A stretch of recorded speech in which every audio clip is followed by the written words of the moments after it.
સાબરકાંઠાથી મહત્વના સમાચાર સામે આવ્યા છે। સાબરકાંઠામાં નવા ઉમેદવારના વિરોધનો મામલો પ્રકાશમાં આવ્યો છે। પૂર્વ ઉમેદવાર ભીખાભાઈ ઠાકોર કમલમ પહોંચ્યા છે। પ્રદેશ પ્રમુખ સી.આર. પાટીલ સાથે મુલાકાત કરી છે। ભીખાભાઈ ઠાકોરે મીડિયા સમક્ષ નિવેદન આપ્યું છે। હું પાર્ટીનો કાર્યકર્તા છું, પાર્ટી કહેશે એ મને માન્ય રહેશે।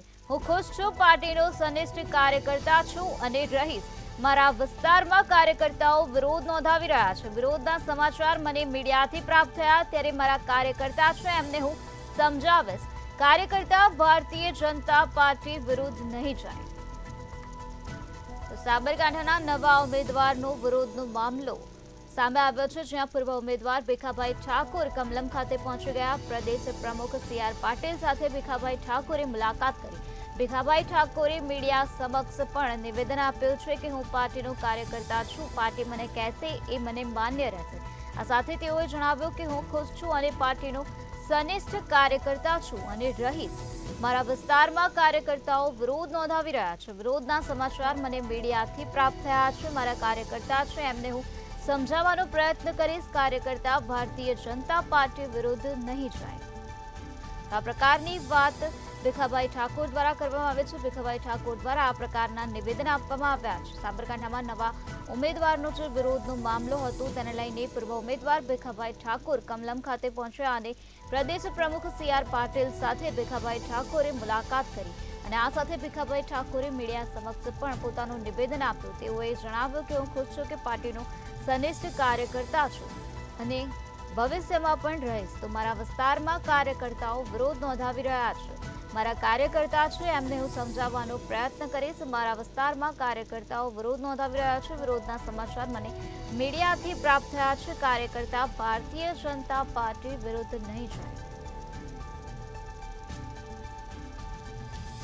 સાબરકાંઠામાં ભીખાભાઈ ઠાકોરને લોકસભાની ચૂંટણી માટે ઉમેદવાર તરીકે જાહેર કરવામાં આવ્યા હતા, પરંતુ તેઓએ આ ચૂંટણી માટે અનિચ્છા દર્શાવી અને ત્યારબાદ નવા ઉમેદવારને જાહેર કરવામાં આવ્યા, જેમાં શોભનાબેન બારૈયાને નવા ઉમેદવાર તરીકે જાહેર કરવામાં આવ્યા। ત્યારબાદ વિવાદનો મામલો સામે આવ્યો છે। નવા ઉમેદવારનો વિરોધનો મામલો હાલ પ્રકાશમાં આવ્યો છે।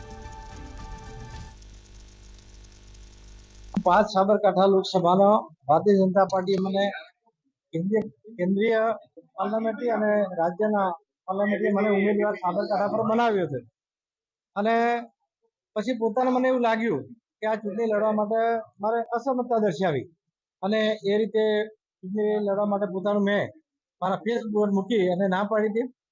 પરંતુ આજની જે વાત છે એ સમર્થકો કંઈ, હું તો સવારથી ભારતીય જનતા પાર્ટીનો મહામંત્રી છું એટલે પ્રદેશ કાર્યાલય આવી ગયો છું, પણ કે કાર્યકર્તાઓ કંઈ જિલ્લામાં નીકળ્યા છે એવા સમાચાર મને આપણા મીડિયાના માધ્યમથી મળ્યા છે। ત્યારે હું ચોક્કસ કહીશ ભારતીય જનતા પાર્ટીનો કાર્યકર્તા છું। પાર્ટીએ મને મેન્ડેટ આપ્યું, પાર્ટી સાથે છું અને પાર્ટીનો જે કંઈ નિર્ણય છે એ નિર્ણય મારા માથે છે અને જો કોઈ કાર્યકર્તાઓ નીકળ્યા છે તો મારા કાર્યકર્તાઓ છે તો હું તરત જ એને સમજાવી અને આવું ભારતીય જનતા પાર્ટીના વિરુદ્ધમાં કયો ના જાય એવી હું મીડિયા સમક્ષ મારું પોતાનું નિવેદન જાહેર કરું છું। તમે જે થોડા સમય પહેલા કીધું હતું કે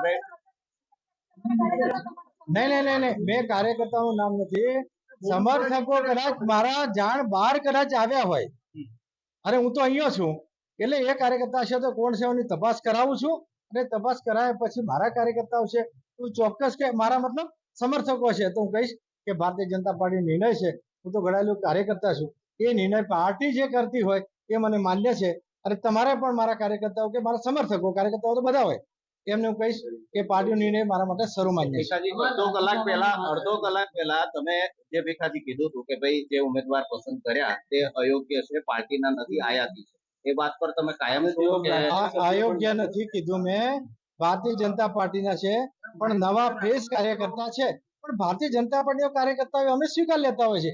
આવા ઘણા બધા કાર્યકર્તાઓ 5 સાબરકાંઠા લોકસભાનો ભારતીય જનતા પાર્ટી મને કેન્દ્રીય પાર્લામેન્ટરી અને રાજ્યના પાર્લામેન્ટરી મને ઉમેદવાર સાબરકાંઠા પર બનાવ્યો છે અને પછી પોતાને મને એવું લાગ્યું કે આ ચૂંટણી લડવા માટે મારે અસમર્થતા દર્શાવી અને એ રીતે ચૂંટણી લડવા માટે પોતાનું મેં મારા ફેસબુક પર મૂકી અને ના પાડી હતી।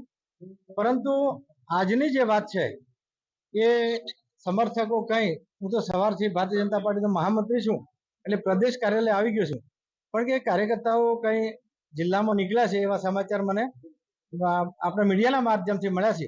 ત્યારે હું ચોક્કસ કહીશ ભારતીય જનતા પાર્ટીનો કાર્યકર્તા છું. પાર્ટીએ મને મેન્ડેટ આપ્યું, પાર્ટી સાથે છું અને પાર્ટીનો જે કંઈ નિર્ણય છે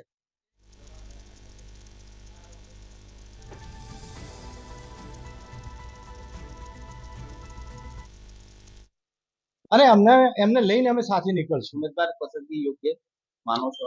ઉમેદવારી પસંદગી પાર્લામેન્ટરી બોર્ડનો નિર્ણય હોય છે. મોદી સાહેબ અમારા દેશના સાર્વધિક વિશ્વના નેતા, એ જ્યારે ઉમેદવાર આપતા હોય તે અમારા માટે સર્વસામાન્ય હોય છે અને એને લઈને નીકળતા હોઈએ છે.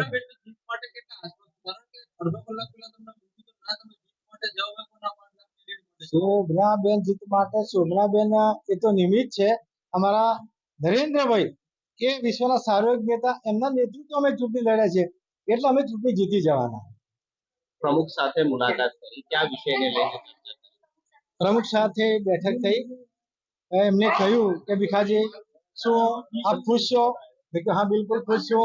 પાર્ટીએ મને મેન્ડેટ આપ્યું હતું. કોઈ જગ્યાએ મેં રજૂઆત કરવા નતા ગયો, મારા પરફોર્મન્સના આધારે આપ્યું હતું અને પાર્ટીને યોગ્ય લાગ્યું તો આજે બીજા ઉમેદવાર આપ્યા છે તો હું પાર્ટીનું કામ કરીશ અને આવતા સમયમાં મારા માટે ખૂબ સારા દિવસો હશે. નારાજ બિલકુલ નથી. એ દિવસે નતો ને આજે પણ નથી. પાર્ટીમાં જે હતું મને કઈ પાર્ટી હું જેને કોઈને પાર્ટી મને આપી. બિલકુલ બિલકુલ